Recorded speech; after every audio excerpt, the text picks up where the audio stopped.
Surely each of us has, at least once, hastily made comments or judgments about a person or an event based only on our own one-sided perspective. We easily put on the robe of a judge, passing sentence on right and wrong, good and bad, forgetting that we ourselves are merely human beings full of limitations and shortcomings. The teaching of Jesus Christ, "Do not judge, or you too will be judged," is like a gentle yet profound bell, awakening us to that invisible arrogance. This teaching does not mean that we should ignore wrongdoing or that we are not entitled to our own opinions. Instead, the Lord invites us to have a more compassionate heart and a more empathetic perspective. He invites us to recognize that only God, the one who sees into every heart, has the final right to judge. Our job is to love, to forgive, to support one another on a journey still filled with weakness and stumbling. Instead of hastily criticizing a brother, try to put yourself in their situation, to feel the burdens they are carrying. Perhaps then, our hearts will soften, and judgment will be replaced by compassion. For whatever measure we use to judge others, that same measure will be used to judge us. Our harshness toward our brothers and sisters can become the harshness we receive in return. Conversely, a generous and forgiving heart will open the way for God's mercy to pour into our lives. As Mother Teresa of Calcutta once said, "If you judge people, you have no time to love them." May each of us etch the Lord's teaching in our hearts, so that every day we live is a day we utter one less judgment and perform one more act of love. From this seemingly simple teaching unfolds a whole universe of tolerance and profound wisdom. It is not just a commandment, but a path that frees us from the burden of judgment, allowing our souls to be lighter and our hearts to be more open to the world. That teaching does not lie lifeless on black and white paper, but was demonstrated by Jesus Christ through every sermon, every parable, every compassionate dialogue on the dusty roads of ancient Galilee. Let us turn back time, listen to the simple yet poignant dialogues, to see how vividly and multidimensionally the teaching, "Do not judge," was portrayed. Before we begin, we invite you to take a moment to subscribe to the channel, to spread this useful content to your relatives and friends. Thank you, and please listen along. Before we begin, we kindly invite you to take a moment to subscribe to our channel to help spread this valuable content to your family and friends. We thank you, and now we invite you to listen. 1. Before you concern yourself with taking the speck out of your brother's eye, make sure you have taken the log out of your own. This teaching is a profound reminder of self-reflection, as we often have a tendency to see clearly the minor faults of others, while accidentally or intentionally ignoring our own great shortcomings. It is said that one afternoon, as Jesus was teaching by the lakeside, the Apostle Peter approached and pointed to a tax collector walking in the distance. "Teacher," Peter said, "look, that Levi is at it again, finding ways to exploit the poor. His greed is like a speck in the eye of this whole community." Jesus did not look where Peter was pointing. He looked straight into Peter's eyes and said gently, "Peter, you see the speck in Levi's eye, and that may be true. But do you see the log in your own eye? You are angry, quick to condemn, and lacking in mercy. Take care of that log first, and when your vision is clear, you will see better how to help Levi remove his speck without hurting him." 2. Do not judge a barren piece of land, for you do not know what seed God has planted underneath, waiting for the rain to fall. We humans can only see the outward appearance, the actions in the present, but we cannot see the internal struggles or the potential for change in a person. As Jesus passed through Jericho, the crowd whispered and pointed at Zacchaeus, a chief tax collector despised by all. The Apostle Thomas said softly to the Lord, "Teacher, this ground is hardened by sin. No good fruit can grow from it." Jesus smiled, his eyes looking up at the sycamore tree where Zacchaeus was hiding, and replied, "Thomas, you only see the stones on the surface, but my Father in heaven sees a yearning seed stirring beneath. It only needs a little light of mercy, a shower of acceptance, and it will rise up strongly." And then he called Zacchaeus by name, went to his house, and that seed truly blossomed into a great tree of repentance. 3. You cannot judge a person who limps when you do not know they have a stone in their shoe. Every person carries their own burdens, their own private pains that outsiders can never understand. At a market, a woman dropped her basket of fruit and sat sobbing, much to the annoyance of many. Someone in the crowd said to Jesus, "It's just a few apples. Why does she have to make such a scene?" Jesus approached, silently helped her pick up each apple, then turned to the person and said, "You only see the fallen apples, but I see a widowed mother who used her last coin to buy this basket of fruit, hoping to sell it for money to buy medicine for her feverish child at home. The stone in her shoe is not the apples, but desperation. Would you like to try carrying it?" 4. The judgment you utter is like an echo in a valley. It will always return to you. This is the law of reciprocity. The harshness we show others will become the harshness we receive, while the mercy we give will open the way for mercy to come to us. When two merchants argued fiercely and publicly accused each other in the village, Jesus was nearby. He called them over and said, "When you stand at one end of the valley and shout a bitter word, what do you hear in reply? That very bitter word. But if you sing a song, the echo is also a melody. Be careful what you sow into the air, for you will reap that very sound." 5. To distinguish between a bad fruit and a good tree is wisdom, but to condemn the tree because it bears bad fruit is judgment. We need discernment to recognize good and evil, but we do not have the right to condemn the worth of a person. When a Samaritan village refused to welcome them, the two apostles, James and John, angrily said to the Lord, "Lord, do you want us to call fire down from heaven to destroy them?" Jesus turned and rebuked them. "You must be wise enough to know that their hearts are not open here, and we should go to another place. That is discernment. But to call for fire to destroy them, that is judgment. I came to save, not to destroy." 6. Do not judge a clay pot when you are not the potter who formed it. We are all products of God's hands, each with a unique shape, purpose, and beauty in his design. Judging others is no different than one clay pot criticizing another. One day, Jesus led his disciples into a potter's workshop. He picked up a simple, rustic pot and asked, "Is this pot valuable?" Matthew replied, "Teacher, it looks too coarse. It cannot be used to hold fine wine." Jesus said, "Not to you, but to the potter. He knows it is perfect for keeping water cool on a summer day. Only the Maker knows the true value of what he has made. Likewise, only the Father in heaven knows the true value of each soul." 7. A person's life is like a book. Do not judge the whole book when you have only read one page. The action we see in the present may just be a sad chapter, but the story is not yet over. God has the power to write new chapters full of light. A man who was once a thief was brought before Jesus.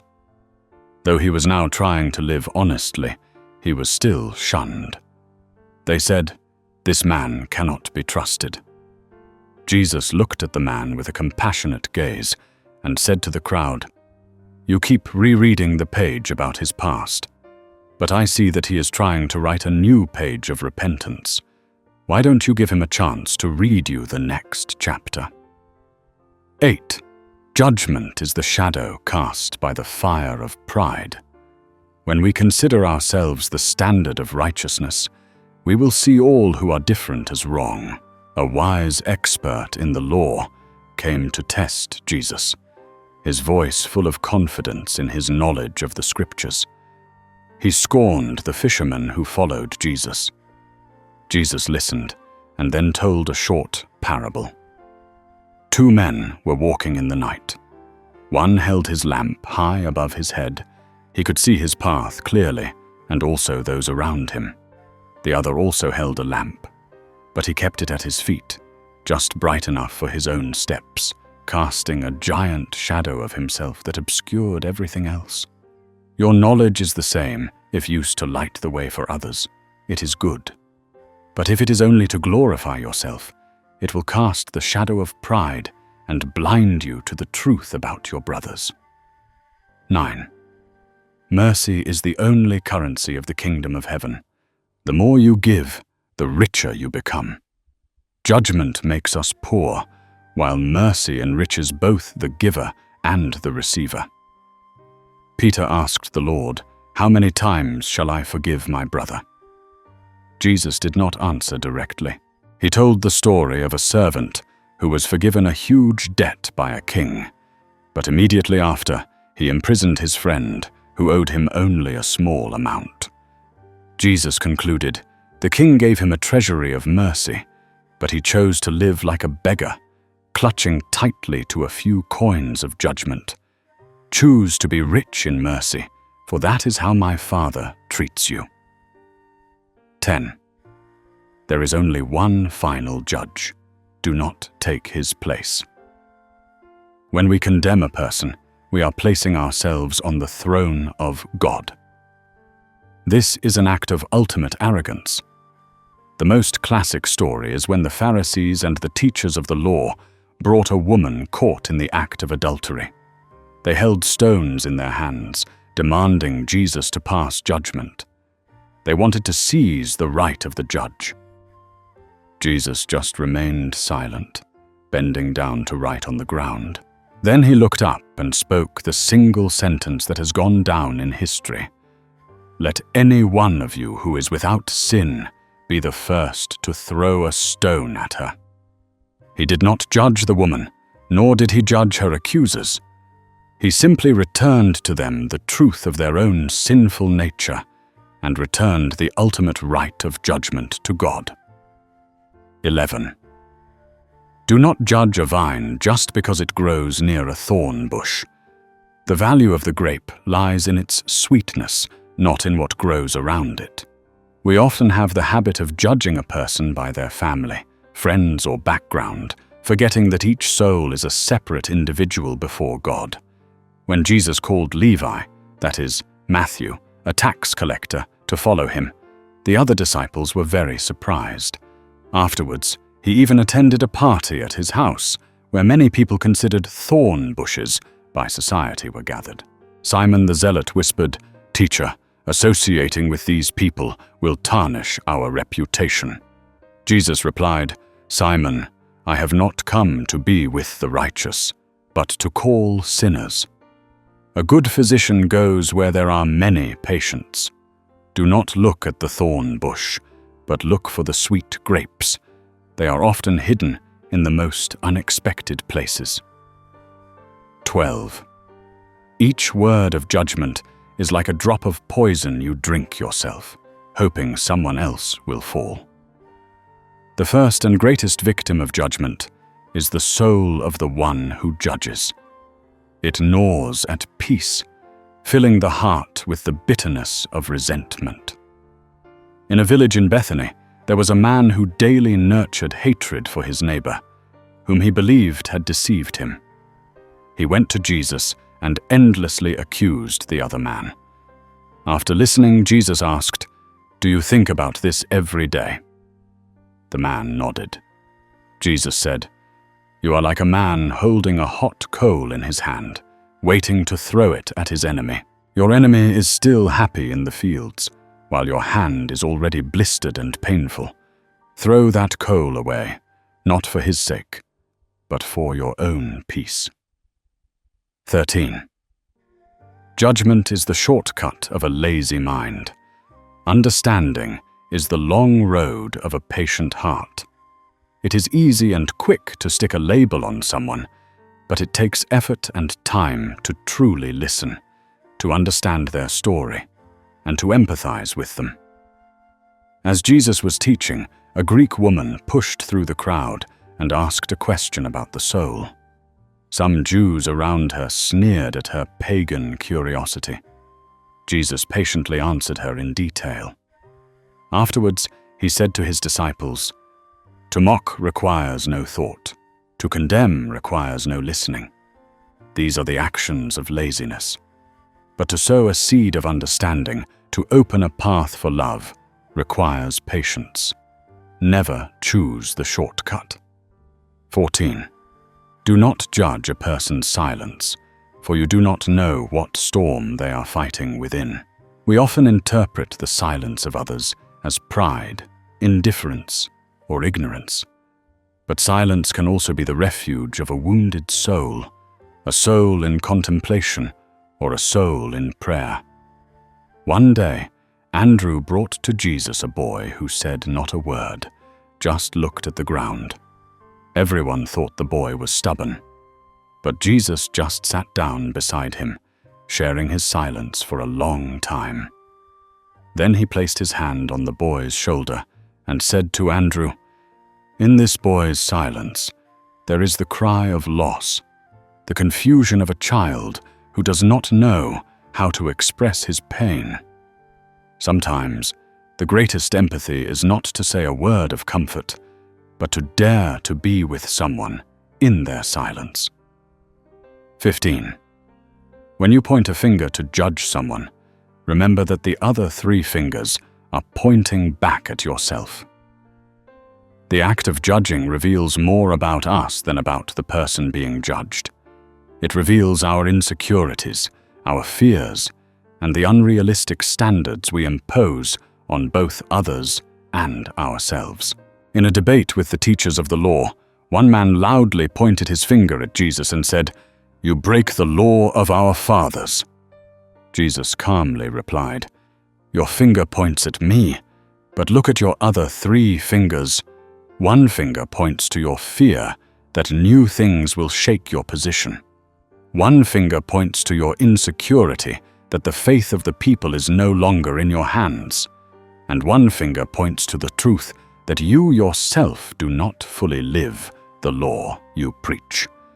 Worry about those 3 fingers first. 16.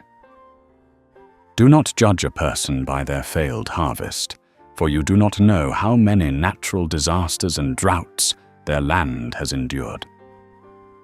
External success or failure does not fully reflect a person's effort and dignity. A certain farmer lost his entire crop due to an unexpected flood. Others whispered that he was being punished by God for some sin. As Jesus passed by, he saw the farmer silently reinforcing the dike. He said to those with him, "You see a failed harvest. I see an unbroken spirit. You measure a person by the number of grains of rice they harvest. God measures a person by the strength they gain after the storm." 17. Judgment is like a wall. It may temporarily protect you from what you do not want to see, but it also prevents you from reaching what you need to love. Every time we judge, we lay a brick separating ourselves from others, and in the end, we imprison ourselves in a jail of loneliness.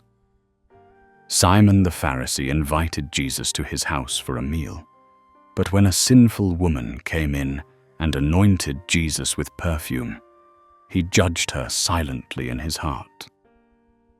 Jesus knew and said, "Simon, do you see this woman? From the moment you entered the house, you have built a wall between you and her with contempt. But she has broken down every wall of shame to come to mercy. Your wall keeps you clean, but it also prevents you from receiving and giving true love. Whoever loves much is forgiven much. 18. The eye is for beholding the beauty of creation, not for scrutinizing the flaws of your brothers. Judgment distorts the noblest function of the senses, turning them into tools of division instead of contemplation. As the disciples and Jesus climbed a hill overlooking a lush green valley, John pointed to a shabby house in the distance and said, "Look, Samuel's house is so messy, it doesn't deserve this beautiful scenery." Jesus replied, "John, my Father gave you eyes so that you could see this whole valley, and thank him. But you use them to find the one single imperfection. You have missed the whole great picture just to focus on a small ink blot. Learn to see as the Father in heaven sees. He looks at the whole valley and sees that it is good, including Samuel's house." 19. A whispered judgment in the dark is more dangerous than an accusation in the light. Gossiping and speaking ill of others behind their backs is the most cowardly form of judgment. It sows suspicion and destroys a person's reputation without giving them a chance to defend themselves. In a crowd, Jesus saw a few people huddled together, whispering about a woman who had just passed by. He approached and asked, "Are you building up or tearing down?" They were bewildered. He continued, "The stones you throw openly are less painful than the poisoned arrows you shoot secretly from behind. For an open wound can be healed by mercy, but a malicious whisper will spread like a plague and poison the whole community." 20. Do not judge a tree for not bearing fruit in winter. Every soul has its own seasons, a season for planting, a season for growth, a season for flowering and bearing fruit, and also a season for rest and silence. To demand that a person always be effective and productive is an unwise and insensitive judgment. Martha, in her busyness, judged the stillness of her sister Mary as she sat at the Lord's feet. Jesus said to her, "Martha, you are in the summer of service, and that is good. But Mary is in the winter of listening, and that is also necessary. A piece of land needs winter to rest and gather strength for the coming spring. Do not force every tree to bear fruit in the same season." Before we continue with today's journey of discovery, we would greatly appreciate it if you could take a moment to leave a comment and share your feelings. If you found this content valuable, please don't forget to hit the share button to spread these positive vibes to your friends and family. And now, let's get back to the program. 21. Judgment stems from fear. Fear of what is different. Fear of what we do not understand. Fear that the weakness of others reflects our own weakness. Love has no fear. When a leper approached, the disciples instinctively recoiled, their hearts full of fear and judgment about his uncleanness. But Jesus stepped forward. He did not see a fearsome disease. He saw a suffering human being. His dialogue was not with words, but with action. He reached out and touched the man. That action said, "Love is stronger than fear. Mercy is greater than judgment." 22. A word of judgment can close a door, but a word of encouragement can open a whole path. We have the power to create or destroy a person's reality with just our words. Nathanael, upon hearing about Jesus, judged immediately. "Can anything good come from Nazareth?" That judgment almost closed the door for him to the Messiah. But Philip did not argue. He simply gave a trusting invitation. "Come and see." That invitation opened the way. When he met Jesus, Nathanael had to exclaim, "Rabbi, you are the Son of God." A judgment almost blinded him. An invitation helped him see. 23. Do not compare another's path with your own, for each person is given a different map by God and a unique destination in the kingdom of heaven. Comparison is the mother of judgment and envy. After his resurrection, Jesus spoke of the death Peter would have to endure to glorify God. Peter immediately looked at John and asked, "Lord, what about him?" He was comparing. Jesus replied, "If I want him to remain alive until I return, what is that to you? You must follow me." This teaching is very clear. Focus on your own path. Do not judge or worry about the journey of others. Each person has a unique calling. 24. Gratitude is the antidote to judgment. When you are busy counting your blessings, you will have no time to scrutinize the faults of others. In the story of the 10 lepers who were healed, only one, a Samaritan, returned to thank Jesus. The other 9 probably rushed back to their lives. Perhaps they were busy judging what the future would hold, or whether their families would accept them. Only the grateful one did not judge. He was simply filled with joy and thankfulness. Jesus asked, "Were not all 10 cleansed? Where are the other 9? Gratitude set the Samaritan apart from the thoughtlessness, and judgment has no place in a grateful heart. 25. Judging an action is easy. Understanding a motive is nearly impossible. We are only spectators of the play of life, while God is the only one who can read the script in the actor's soul. When the sinful woman broke a precious alabaster jar of perfume to anoint Jesus' feet, the disciples judged the act as a waste. They said, "This perfume could have been sold for a great deal of money for the poor."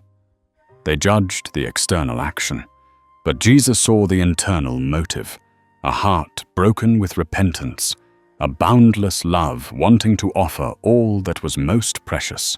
He said, "Leave her alone. She has done a beautiful thing to me." He defended the motive, not the action. 26. Judgment tries to categorize people into good and bad boxes. Love breaks those boxes and sees the person. The teachers of the law and the Pharisees were very good at categorizing. Tax collectors were in the bad box, poor widows in the unimportant box, Gentiles in the unclean box. When they asked Jesus the most important question, "Which is the greatest commandment?" he answered in a way that shattered all boxes. "Love the Lord and love your neighbor." He did not say, "Love the Jews, love the righteous, or love the worthy." He just said, "Love your neighbor as yourself." And in the parable of the Good Samaritan, he defined neighbor as anyone in need of our mercy, regardless of which box they are in. 27. Do not judge an answer when you have not truly listened to the question. Sometimes, a person's harshness or defensiveness is just an echo of the times they asked a question and were not heard or were hurt. A Roman centurion, an occupier, came to ask Jesus to heal his servant. Any Jew could have judged him as an oppressor. But Jesus listened to the question behind the request, a question of love for his servant, a question of deep humility. "I do not deserve to have you come under my roof."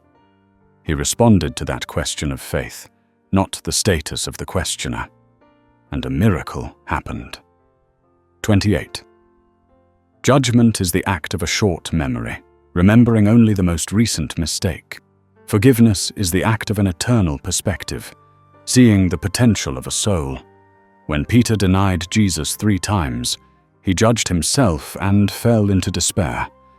If the other disciples had only used their short memories, they would have forever seen him as a traitor. But after the resurrection, Jesus sought out Peter by the lake. He did not bring up the mistake. He only asked 3 times, "Do you love me?" He did not use the judgment of the past to define Peter. He used the love of the present to recreate his future, giving him the mission to feed his sheep. 29. Judgment seeks punishment. Mercy seeks restoration. When you see someone fall, is the question in your mind, how should they be punished? Or, how can I help them get up? The answer will show where your heart is. In the parable of the prodigal son, the older brother judged his younger brother and his father. He sought justice and punishment. He has squandered your property with prostitutes, yet you kill the fattened calf to celebrate. But the father was not concerned with punishment. His heart was only set on restoration. This son of mine was dead and is alive again. He was lost and is found. Mercy does not ask, "Why did you fall?" but says, "Let me help you up." 30. Finally, do not judge, because the very act of judging will cause you to miss the presence of God. God often comes in the forms we least expect. A stranger, a difficult person, someone in need of help.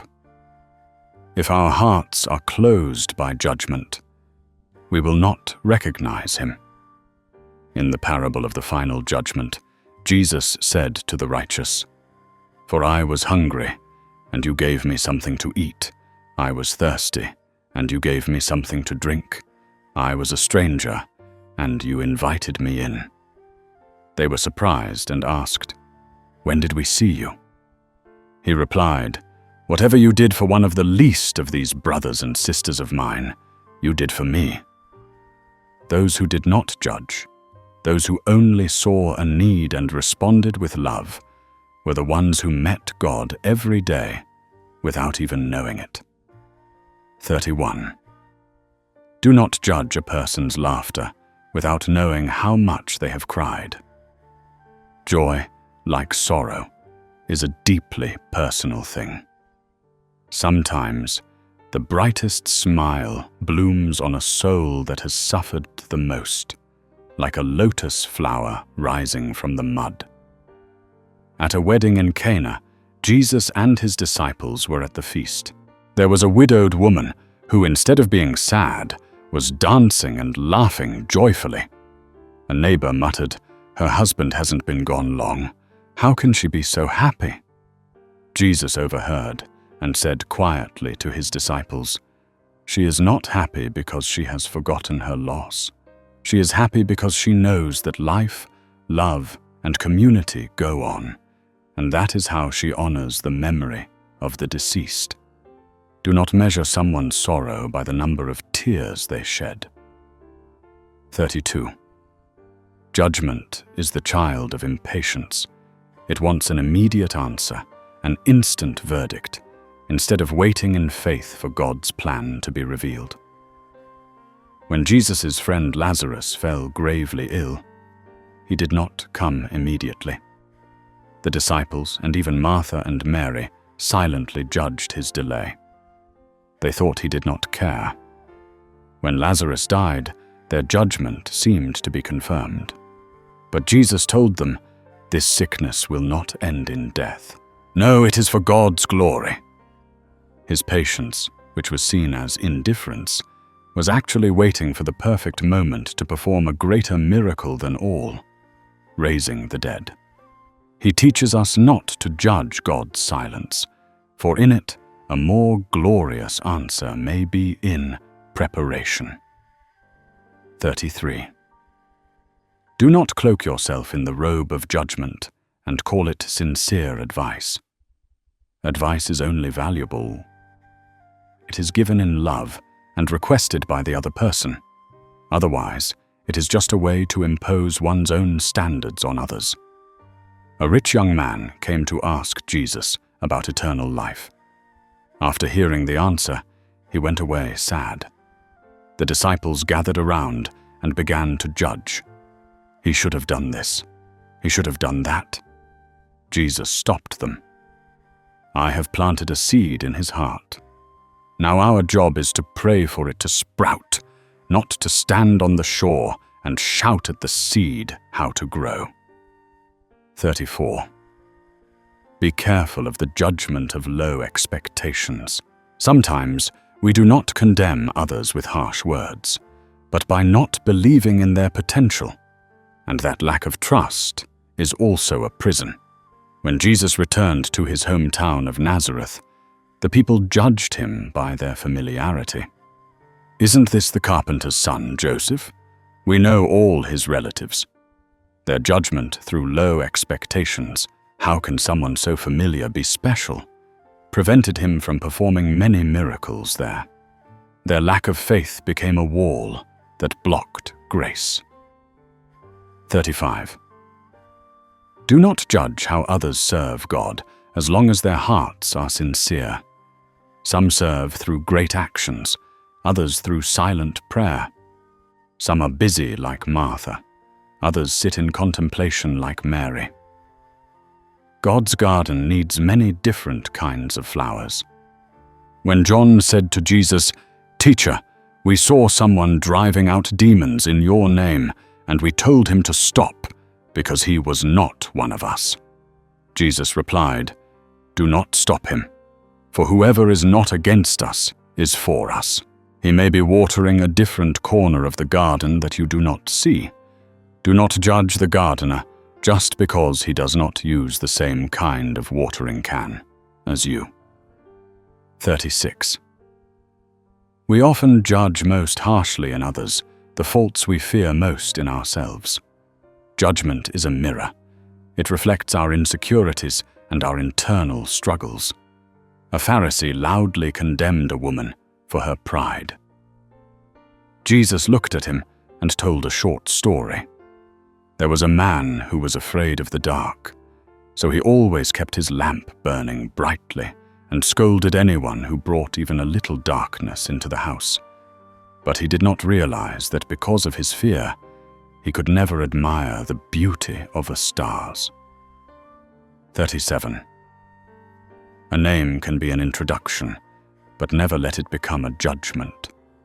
We often let a person's reputation precede them and completely shape how we perceive them. Jesus chose a tax collector, Matthew, and a zealot, Simon, people from two opposing political and social factions for the same group of apostles. Initially, they looked at each other through the lens of reputation, traitor, and rebel. But in the presence of Jesus, they had to learn to let go of those names and call each other by a new name, brother. He taught that the kingdom of heaven is built by those who dare to look beyond reputation to see a person. 38. Do not judge an old tree that no longer bears much fruit, for its shade may be a resting place for weary travelers. In a society that values productivity, we easily judge the elderly, those who no longer contribute in a visible way. At a synagogue, Jesus saw an old woman sitting quietly in a corner, while others were busy debating the law. A young person said, "She's just taking up space." Jesus replied, "Her silent presence is a prayer. Her wrinkles are a history lesson. The shade of wisdom she radiates is more precious than many baskets of fruit you are trying to display." 39. A question is never a judgment. It is an open door. Do not judge others for their questions or their doubts, for that is often a sign of a mind seeking truth. The Apostle Thomas has been judged for generations for his doubt. "Unless I see the nail marks, I will not believe." But Jesus did not judge his question. He answered it. He gave him the answer he needed. He teaches us that faith is not blind credulity, but an honest dialogue, where sincere questions are always welcome. 40. Do not judge the way a person grieves. Grief is a river. Some will struggle and cry out. Some will sink silently. Some will try to swim hopelessly.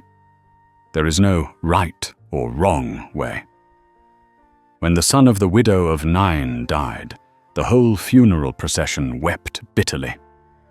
But if there was a father in that crowd who had also lost a child and just stood there in stunned silence, who has the right to judge his silence? Jesus, upon seeing the funeral, his heart went out to her. He did not judge their grief. He shared it and turned it into joy. Before we continue with today's journey of discovery, we would greatly appreciate it if you could take a moment to leave a comment and share your feelings. If you found this content valuable, please don't forget to hit the share button to spread these positive vibes to your friends and family. And now, let's get back to the program. 41. The greatest judgment often begins with the word we. When we create a we group, the righteous, the like-minded, we automatically create a they group, the rest, to judge. Jesus constantly broke down this boundary. When the disciples argued about who was the greatest in their we group, he placed a child in their midst and said they had to become like him. A child has no concept of us and them. It only has trust and openness. He taught that in the kingdom of heaven there is no us and them. There is only us. 42. Self-judgment is the cruelest form. It is the inner voice that condemns us even before the world has a chance to speak. It paralyzes us and makes us afraid to receive mercy. After denying Jesus, Peter did not just face judgment from others. He judged himself and wept bitterly. Perhaps he thought he was no longer worthy. But on the shore, Jesus did not ask, "Why did you do that?" He asked, "Do you love me?" He replaced the question of judgment with the question of love, teaching us that the way to escape the prison of self-judgment is to step into the embrace of forgiveness. 43. Do not judge a book by its cover, whether that cover is tattered or splendid. We are too quick to judge others by their appearance, by their illness, by their disability or beauty. The man born blind in Jericho was judged immediately. Who sinned, this man or his parents? They saw a defect and immediately looked for a sin to condemn. Jesus completely rejected that lens of judgment. Neither this man nor his parents sinned, but this happened so that the works of God might be displayed in him. He taught that sometimes what we see as a defect is the very place God chooses to display his glory most brilliantly. 44. Do not judge a newly sown seed, because it has not yet grown into a plant. Growth takes time, and judgment is often impatient with the process of others. In the parable of the sower, some seeds fell on the path, some on rocky ground, some among thorns. An impatient person would look and judge, "This sower is so wasteful and unsuccessful." But the wise sower knows that if just some seeds fall on good soil, the harvest will be plentiful. Jesus teaches us to have the perspective of the sower. Keep sowing the word of God and love, and patiently trust in the potential for life, instead of judging the places where the seed cannot yet grow immediately. 45. To judge a person's past after they have changed is like scolding a butterfly for having once been a caterpillar. When Mary Magdalene became one of the most faithful disciples, many still saw her through the lens of the 7 demons Jesus had cast out of her. They judged her old self and did not acknowledge her new self. But Jesus trusted her so much that he chose her to be the first witness of his resurrection. He taught that in the kingdom of heaven, your past does not define you. Your repentance and love in the present are what matter. 46. Judgment lies not only in words, but also in the silence of an illusion. A turned back, a silence when someone needs to be defended, a meal without an invitation. all are powerful forms of judgment. Jesus regularly did the opposite. He proactively approached the excluded. He ate with tax collectors, touched lepers, spoke with Samaritan women. His actions were a declaration: no one is excluded from God's banquet table. He taught that to resist judgment is not just to refrain from speaking harsh words, but also to actively build bridges to the isolated. 47. Do not judge a person for finding joy in small things amidst a world full of suffering. Finding light in the darkness is not carelessness. It is an act of hope and resistance. When the disciples worried about not having enough bread to feed the crowd, Jesus did not judge their anxiety. But he also did not let that anxiety prevent a miracle. He took the 5 loaves and 2 fish, looked up to heaven, and gave thanks. He found joy and abundance in the small things, and it was that gratitude that multiplied them. He taught that hope is not denying lack, but being grateful for what one has. 48. Do not judge a person's ability to forgive as weakness. The strength to forgive a great debt requires a braver heart than the strength to demand it back. On the cross, amidst the ultimate pain and humiliation, Jesus did not judge those who crucified him. He did the unthinkable. He prayed, "Father, forgive them, for they do not know what they are doing." Those were not the words of weakness. That was the pinnacle of spiritual strength. He taught that forgiveness is not erasing sin, but freeing oneself from the chains of hatred, and that is the most free and powerful act. 49. Do not judge the smallness of a gift. Look at the greatness of the heart that gives it. God does not measure offerings by quantity, but by the proportion of sacrifice. At the temple, the rich put large sums of money into the treasury. They might have silently judged the poor widow who put in only 2 small coins. But Jesus called his disciples over and completely redefined value. This poor widow has put in more than all the others. They all gave out of their wealth, but she, out of her poverty, put in everything, all she had to live on. He taught that God does not look at what is in your hand. He looks at what is left in it after you have given. 50. Finally, do not judge, for the final judgment of man has been reversed by the resurrection of God. The world's final verdict for Jesus was death on the cross, a sentence of failure, blasphemy, and an end. That was the ultimate judgment. But 3 days later, the empty tomb was God's answer. It was the greatest negation of all human judgment. It declared that love is stronger than hate, life is stronger than death, and mercy will always have the final say. The resurrection is not a dialogue. It is a cosmic declaration. Human judgment is not the final word. The grace of God is the beginning of all things. 51. Do not look at others through the lens of pity, for pity places you high above looking down, while compassion places you beside them. Pity is a subtle form of judgment. It acknowledges the misfortune of others, but creates distance. Compassion erases that distance. When the blind Bartimaeus cried out on the roadside, the crowd rebuked him. Others might have tossed him a few coins with a look of pity.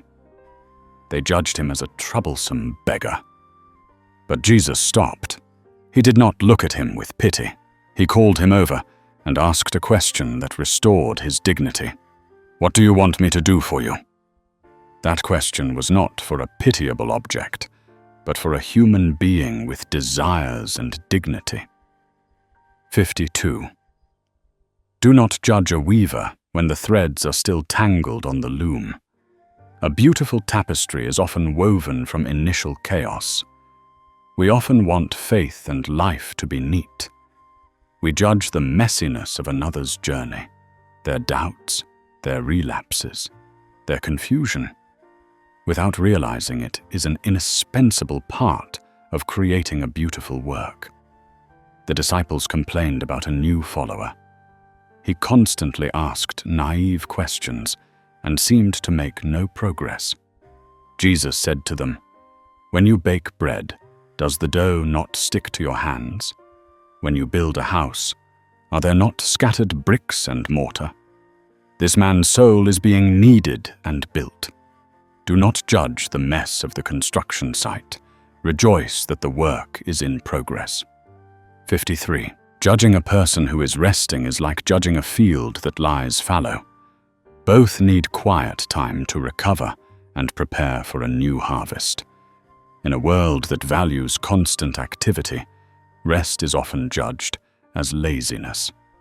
After a long period of healing and teaching, Jesus said to his disciples, "Let us go away by ourselves to a quiet place and get some rest."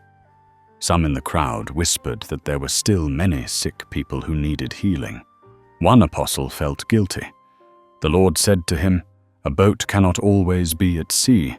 It needs time ashore to mend its nets. So does your soul. Rest is not evading responsibility. It is preparing to serve better." 54. Do not judge a person for changing their mind. It may not be a sign of weakness, but of growth. Only the dead and fools never change. Jesus called Simon a hot-tempered, outspoken, and often changing fisherman, and gave him a new name, Peter, meaning rock. Many might have judged that such a wavering person could not be a rock. But Jesus did not look at his present inconsistency. He saw the potential for steadfastness after a process of learning, stumbling, and changing. He taught that the willingness to change in the face of truth is more precious than rigidity in error. 55. Judgment often comes from measuring another's spirituality with one's own yardstick. But God is an artist. He does not create copies. When John the Baptist lived in the wilderness, wearing camel's hair, eating locusts and wild honey, many judged him as strange. When Jesus came, eating and drinking and mingling with everyone, they judged him as a glutton and a drunkard, a friend of tax collectors and sinners. Jesus pointed out this contradiction. "We played the pipe for you, and you did not dance. We sang a dirge, and you did not mourn." He taught that each person has their own path to God. Do not judge a melody just because it is not like your familiar song. 56. Do not judge a person for the questions they dare not ask. Their silence may hide a fear of being considered ignorant or a wound too deep to touch. Nicodemus, a member of the Pharisee council, came to Jesus at night. He came in the dark, perhaps for fear of judgment from his colleagues. He asked questions, but perhaps the biggest questions remained in his heart. Jesus did not judge his timidity. He spoke with him respectfully, answering even the unspoken questions. He taught that compassion is the ability to listen even to what is not said. 57. Judging a person for how they receive help is also a form of pride. Some receive with gratitude, some with a sense of inadequacy. Some refuse out of self-respect. When Jesus wanted to wash Peter's feet, he reacted strongly. "You shall never wash my feet." It was a refusal born of reverence, but also a judgment about roles.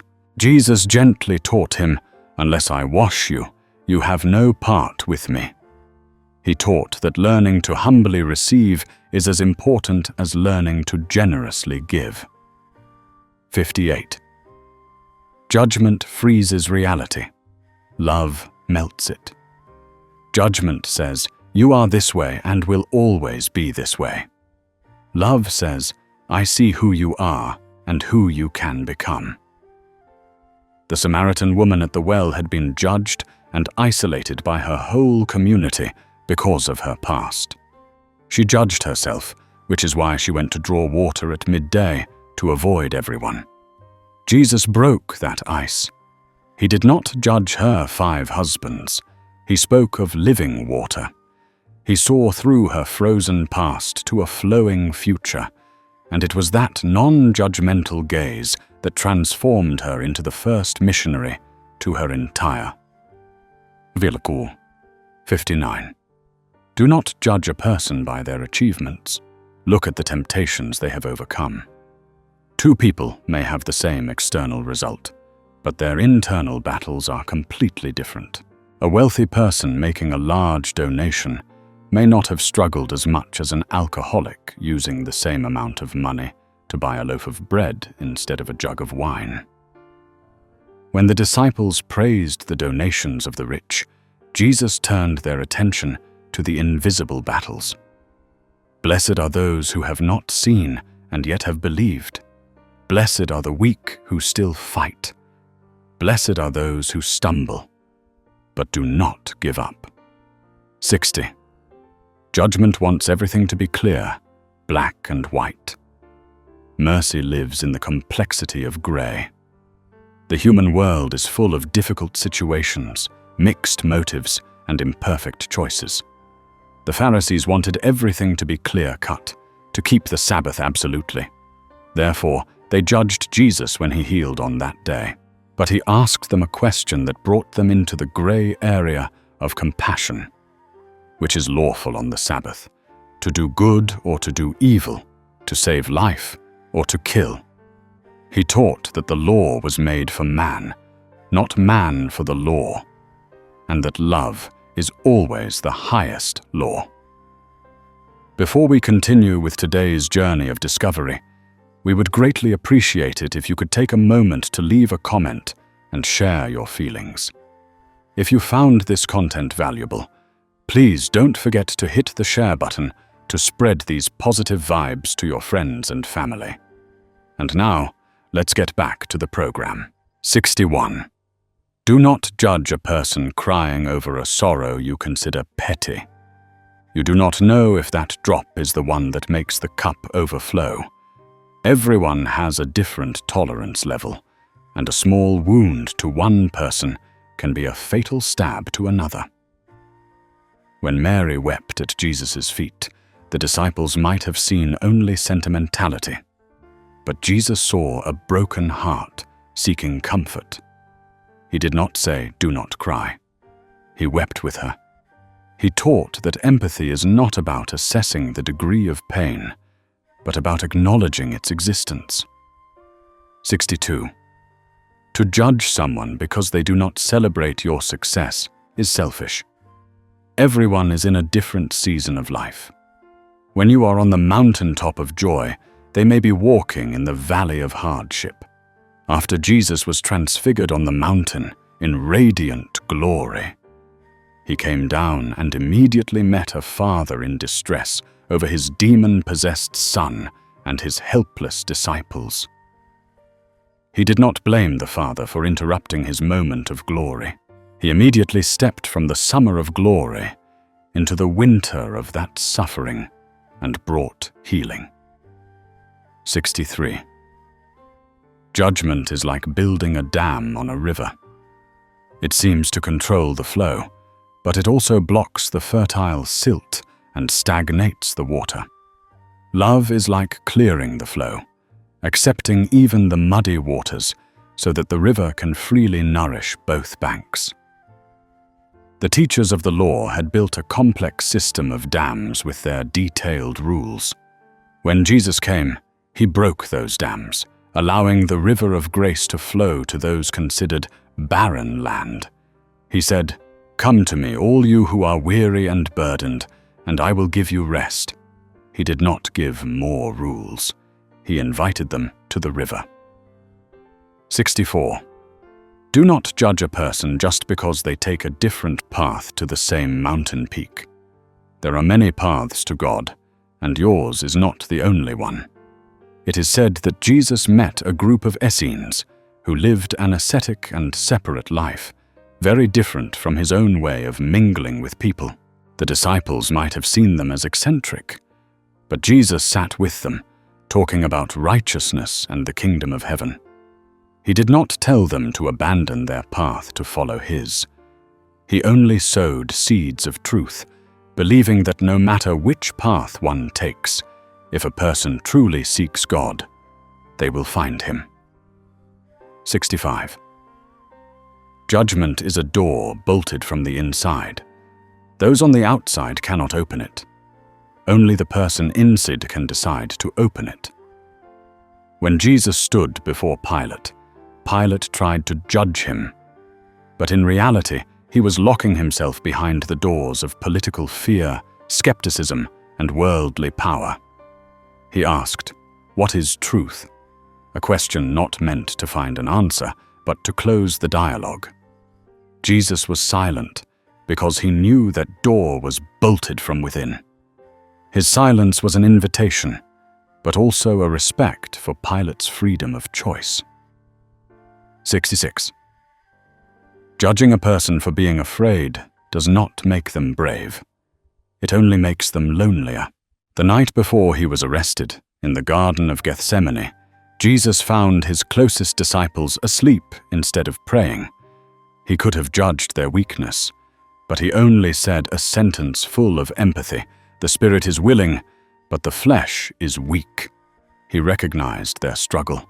Those words were not a condemnation, but an understanding, a gentle encouragement, teaching that compassion is the best medicine for fear. 67. Never judge the value of a prayer. A whisper from a broken heart can resonate more in heaven than a long recited prayer. In the parable of the Pharisee and the tax collector, the Pharisee delivered a long speech about his own righteousness. His prayer was actually a positive self-judgment. The tax collector just stood at a distance, beat his breast, and said, "God, have mercy on me, a sinner." His prayer was a negative self-judgment, but it opened itself to mercy. Jesus concluded that it was the tax collector who went home justified. 68. Judgment wants to control the outcome. Love liberates people from the need to control. When a sower sows seeds, he cannot control which ones will sprout and which will not. He can only do his part of sowing as best he can. The disciples often wanted to control. They wanted to know who would sit at Jesus' right and left. They wanted to stop those not in their group.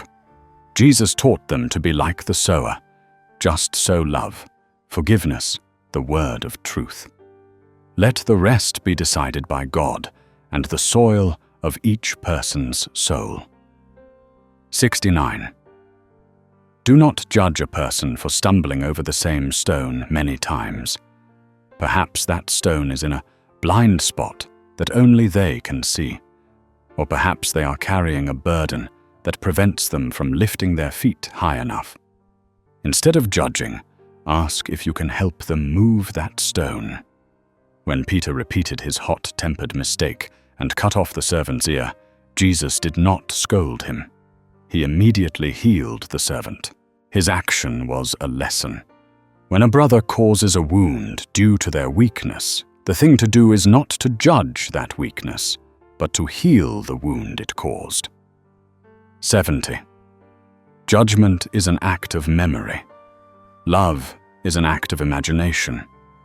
Memory looks at what has happened and passes sentence. Imagination looks at what could happen and plants a seed of hope. When looking at the woman caught in adultery, the memory of the Pharisees saw only the law and sin. They had no imagination. Jesus, while writing on the ground, was perhaps giving them time for their imagination to work. He did not look at that woman and see a sinner. He saw a child of God who could start over. His words, "Go now and leave your life of sin," were an act of divine imagination. 71. Do not judge a person for having nothing to give. Perhaps they are the gift God sent to test your generosity. In a world that measures value by possessions, the one who has nothing is often seen as worthless. But Jesus said, "Blessed are the poor in spirit, for theirs is the kingdom of heaven." He did not say, "Blessed are the materially poor," but those who are poor in spirit, those who recognize their complete dependence on God. They may not have money, but they have the treasure of humility, which the spiritually proud can never possess. 72. Judgment is a monotonic language. It has only one note: wrong. Love is a symphony. It can hear the low notes of pain, the high notes of joy, and the silent rests of contemplation in the same person.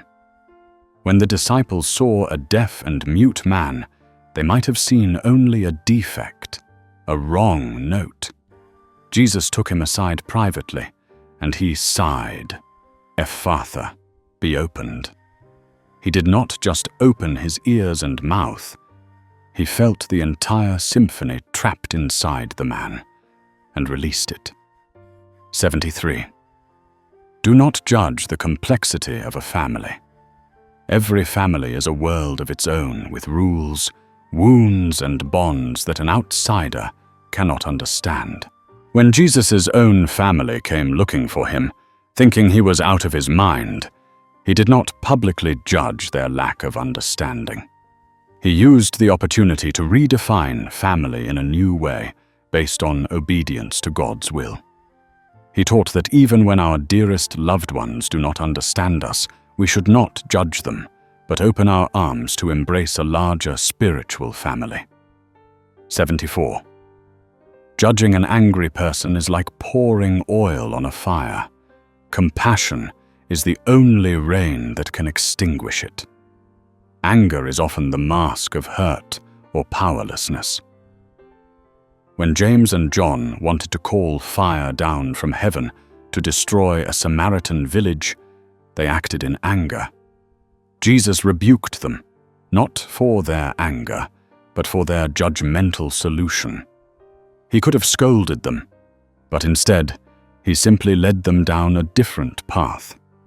He taught that the best way to deal with anger, in others and in oneself, is not to confront it, but to redirect it. 75. Judgment makes you a prison guard, constantly watching for the mistakes of others. Love makes you a gardener, rejoicing at every new sprout. Jesus, in the parable of the weeds, told of a master who did not allow his servants to pull up the weeds immediately. The servants, with the mindset of a prison guard, wanted to eliminate the bad immediately. But the master, with the heart of a gardener, feared that doing so would also uproot the good wheat. He had a long-term vision of love, trusting in the final harvest. He taught that patience with the imperfections of others is necessary to protect their fragile goodness. 76. Do not judge someone because they do not see what you see.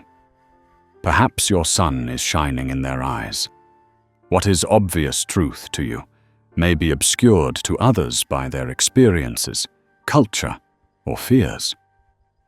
Paul, before becoming an apostle, was a judge and persecutor of Christians. To him, the obvious truth was that they were wrong. He could not see Jesus. But on the road to Damascus, another light, another sun shone on him, blinding him so that he could later truly see. The Lord teaches that sometimes, instead of trying to make others see our light, we just need to pray that they have their own encounter with the light. 77. To judge is to try to weigh the value of a soul, an impossible task. To love is to simply recognize the infinite, inherent value of that soul. When people asked Jesus whether they should pay taxes to Caesar, they were trying to trap him in a political judgment. He answered wisely by asking about the image on the coin. Caesar's image. Then give back to Caesar what is Caesar's. But the deeper implication was, and you who bear the image of God, give yourselves back to God. He reminds us that a person's value lies not in their political allegiance or wealth, but in the indelible divine mark they carry within them. 78. Judgment says, you must be worthy of love. Love says, you are loved, and that makes you worthy. The logic of the world is the logic of merit, of earning recognition. The logic of the kingdom is the logic of grace.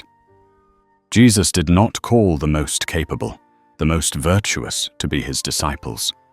He called ordinary fishermen, a hated tax collector, people full of flaws. His love and his call preceded their worthiness.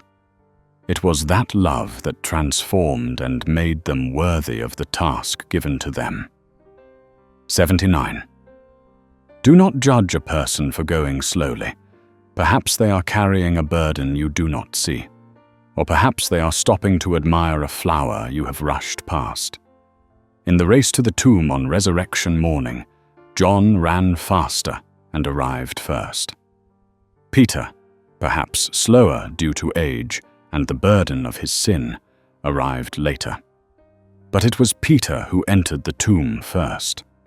Speed is not always the measure of faith or courage. The Lord teaches that the spiritual journey is not a race against others, but a walk with God, at each person's own pace. 80. To judge is to try to write the final chapter of someone else's story.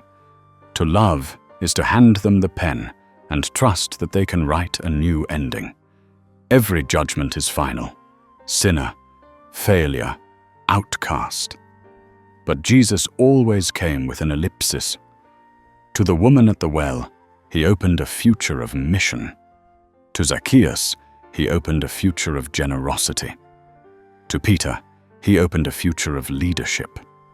To all of us, the teaching "do not judge" is not a dry command, but an invitation to participate in God's work, the work of continuous creation, where every soul always has the chance to write a new and amazing chapter. Before we continue with today's journey of discovery, we would greatly appreciate it if you could take a moment to leave a comment and share your feelings. If you found this content valuable, please don't forget to hit the share button to spread these positive vibes to your friends and family. And now, let's get back to the program. 81. Do not judge a gardener based only on the fruits they harvest. Look at their faithfulness in cultivation. The outcome is not always in human hands. Sincere effort is what God measures. In the parable of the talents, the servants who received 5 and 2 talents made a profit and were rewarded. But suppose there was a third servant who also invested his 5 talents wisely and diligently, but for an objective reason, drought, robbery, lost everything, would the master judge him? Jesus teaches that a good master would say, "Well done, my good and faithful servant." The failure of the outcome does not diminish the success of your faithfulness. Come and share your master's happiness. 82. Judgment often hides in the phrase, "should have." You should have been stronger. She should have known that. Each of these statements is an attempt to impose our past, our experience, onto someone else's reality. When the disciples on the boat were caught in a storm and terrified while Jesus was sleeping, after he calmed the wind and waves, he did not say, "You should have had faith." He asked a compassionate question. "Why are you so afraid? Do you still have no faith?" The question opens a dialogue. The "should have" statement would have slammed it shut with a verdict. 83. Do not judge the sheep for not baring its fangs in response to the wild wolf. Its strength lies not in violent resistance, but in its absolute trust in the shepherd. The world judges meekness as weakness, but in the kingdom of heaven, it is a different kind of strength. When Jesus was arrested, he did not resist. When Pilate questioned him, he was silent. To a revolutionary, this was failure. But to those who understand God's plan, it was the strength of obedience, the strength of trusting that the silence and sacrifice of the Lamb would triumph over the aggression of the whole world. 84. Do not judge a person's silence as passivity, for you do not know that they are changing the world with their prayers. Some of the greatest battles are not fought with swords on the battlefield, but on bended knees in a private room. While Moses held up his hands in prayer on the mountain, the Israelites were victorious in the valley below. Jesus often withdrew to pray. A pragmatic person might judge that as an inefficient use of time. But it was from those moments of prayer that the greatest miracles flowed. He taught that prayer is an invisible but powerful action, and we should never judge the work that the naked eye cannot see. 85. To judge a person of today by their standards of yesterday is an injustice. People are always changing, and the grace of God is always making all things new. After Jesus resurrected, Mary Magdalene ran to tell the apostles. At first they did not believe, perhaps still having the image of a weak woman, once possessed by demons, in their minds. They judged her message by her former self. But the Lord chose that very transformed person to be the first witness. He taught that God's transformation is real, and we must learn to see others with the eyes of the present, not with the memory of the past. 86. Do not judge how a person expresses the gifts of God. One prophesies, another serves, another comforts. A harp cannot judge a flute just because they make different sounds. Both contribute to the overall symphony. When some Greeks wanted to see Jesus, Andrew and Philip were a bit hesitant. Perhaps they judged that these Gentiles were not worthy, but Jesus welcomed them and took the opportunity to speak about the grain of wheat that must die. He taught that God's grace is not limited to one group of people or one form of expression. Anyone who sincerely seeks will be welcomed. 87. Judgment is often an effort to force conformity, because difference makes us insecure. Love celebrates diversity, because it sees the beauty in the uniqueness of each individual. When Jesus healed the 10 lepers, only one returned to give thanks, and he was a Samaritan, a different person, one considered a heretic. The other 9, though healed, still acted in a uniform way by going to show themselves to the priests. Jesus specifically pointed out the Samaritan's difference as an example. He taught that sometimes the most authentic faith comes from the places and people we least expect. 88. Do not just hear a person's question. Try to listen to why they are asking. A question can be a trap, a curiosity, or a cry for help. The teachers of the law often questioned Jesus to trap him. But the Canaanite woman also asked, and her question was a cry for help for her daughter. Jesus recognized the difference. To the teachers of the law, he answered with a wisdom that challenged them. To the woman, he answered with a mercy that healed. He taught that listening to the motive behind the words is more important than just reacting to the words themselves. 89. To judge someone for finding joy and revelation in nature instead of only within the walls of a temple is short-sighted. Nature is God's first gospel. Jesus constantly used images from nature to teach. The lilies of the field, the birds of the air, the mustard seed, the vine. He did not judge the shepherds who spent more time in the fields than in the synagogue. He saw that they, through the silence of the hills and the splendor of the stars, could hear God's voice more clearly than those who only heard the sound of arguments in the temples. 90. Do not say, "I know exactly how you feel," as a judgment that their pain can be packaged and measured. Say, "I am here with you in this pain that I cannot fully understand." The first statement can close the conversation.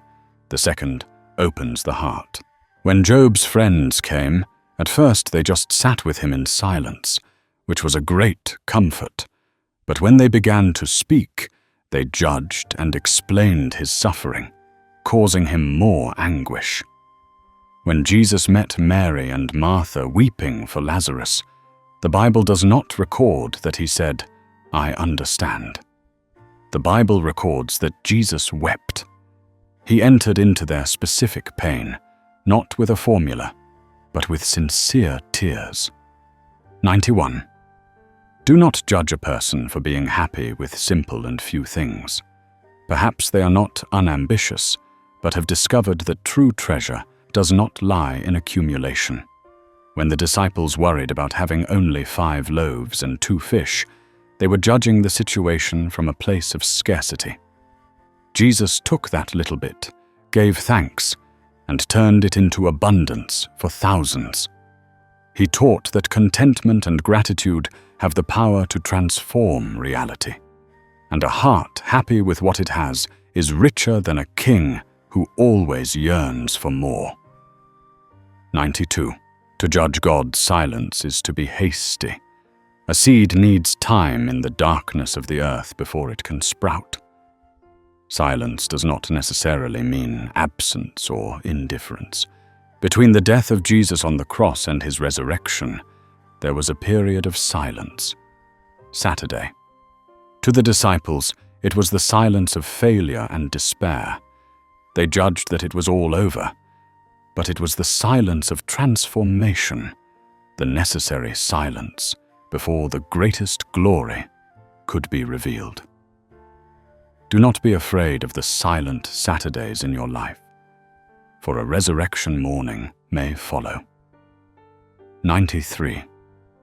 Do not judge a person's legacy while they are still living. Their story has not yet been written. A mistake in chapter 3 cannot determine the meaning of a 20-chapter book. David committed a great sin, but he became a great king after God's own heart. Paul was a persecutor, but became the apostle to the Gentiles. Jesus taught about unending mercy, a mercy that believes the final chapter of a person's life can always be the most glorious, no matter how dark the previous chapters were. 94. Judging by comparing one person's pain to another's is one of the cruelest acts.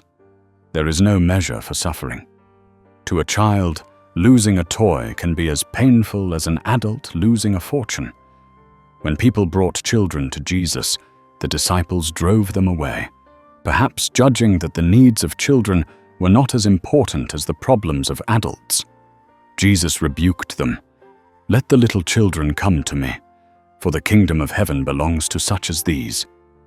He recognized the importance and value of even the smallest people and their sorrows.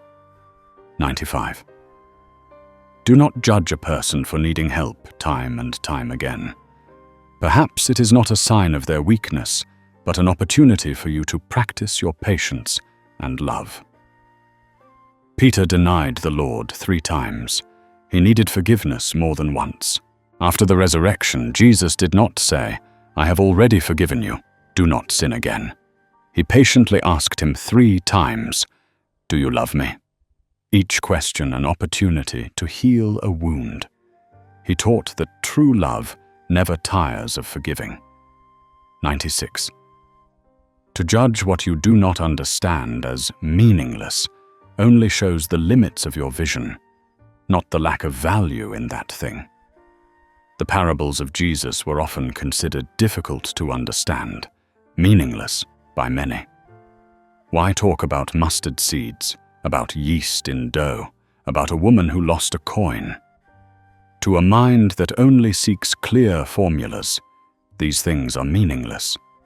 But to a heart that seeks truth, each parable is a door to a profound mystery. The Lord taught that the wisdom of God is often hidden in what the world considers foolish. 97. Do not judge a person based on whom they choose to forgive. Forgiving an enemy may be seen by the world as madness or weakness, but it is the pinnacle of spiritual freedom. Jesus forgave those who crucified him. He associated with and forgave tax collectors, those rejected by society. The Pharisees judged him precisely because his forgiving embrace was too wide. He taught that the measure of our love is not how well we love our friends, but how much we can love our enemies. 98. Do not judge the first draft of a person's conversion. When a person begins their faith journey, they will have much clumsiness, many mistakes, many old notions. That is natural. Zacchaeus, upon first meeting the Lord, declared he would make restitution and give away his wealth. But perhaps he still struggled with old habits afterwards. We tend to demand immediate perfection. But Jesus, the great gardener, knows that a young plant needs care, protection, and cannot be judged for not bearing fruit immediately. 99. Judgment often increases as a person approaches power. It is easier to judge the decisions of a king than those of a farmer. When Jesus entered Jerusalem to acclaim, the judgment of the religious leaders against him reached its peak. His potential power challenged their power. But Jesus remained humble on a young donkey. He taught that true power does not seek to judge others to consolidate its position, but seeks to serve and uplift them. 100. Judgment is an act of finality. It puts a period at the end of a person, a situation. Love is an act of beginning. It always sees the possibility of a new chapter. The world's judgment on Jesus was the cross, a final, painful, and humiliating period. But God answered that judgment with an empty tomb, a new beginning not only for him, but for all humanity. He taught that even when man places a period, God can always turn it into a comma and continue writing a glorious story. 101. Ultimately, all judgment is looking at a fragment and thinking it is the whole. Love, on the other hand, is holding a fragment in your hand, yet still seeing the complete image of the vessel in the heart of the potter. When we judge a person, we see only a wrong action, a harsh word, a moment of weakness. It is a fragment. We conclude that their entire being is just that fragment. But the entire life and teaching of Jesus is an invitation to look further. He looked at the sinful woman and saw a loving heart. He looked at the tax collector and saw an apostle. He looked at a simple meal and saw the new covenant. The teaching, "Do not judge," is not just a rule of conduct. It is an invitation to abandon the limited perspective of man and to ask to see with the eyes of God, eyes that do not look at the fragments of the present, but at the perfect masterpiece that He is lovingly creating. So we have journeyed together through a long and profound exploration with 101 reflections on the teaching of Jesus Christ. Do not judge, or you too will be judged. From the most relatable philosophies about the speck and the log to deep contemplations on grace and forgiveness, it is hoped that this journey has not just been fleeting words, but has truly been seeds sown into the soil of each of our souls. This journey invites an inner transformation, to replace the lens of judgment with the eyes of mercy, to stop looking at the fragments of others and start contemplating the masterpiece that God is patiently creating in them and in ourselves. This is is not a destination, but a path for us to practice every day, in every encounter, every thought, every word. Church Audio would love to hear from you. Throughout this journey, which philosophy has truly touched your heart and thoughts the most? Please share your feelings in the comments section below, so we can build a community of communion and listening in faith.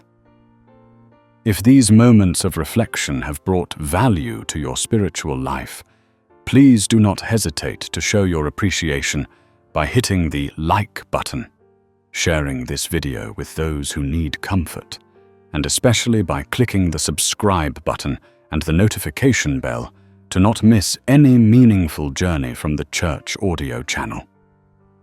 Your support is an invaluable source of motivation for us to continue creating products that serve the community. And here is the call to action that Church Audio wants to send to each of us today. In the next 24 hours, choose one person in your life whom you tend to judge.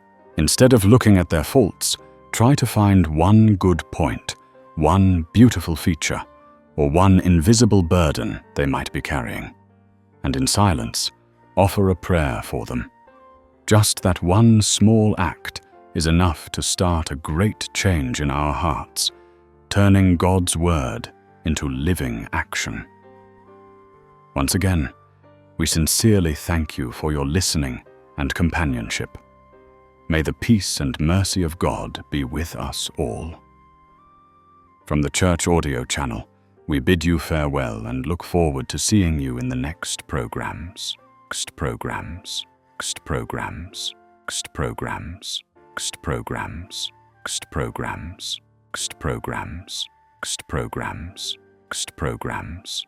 Next programs.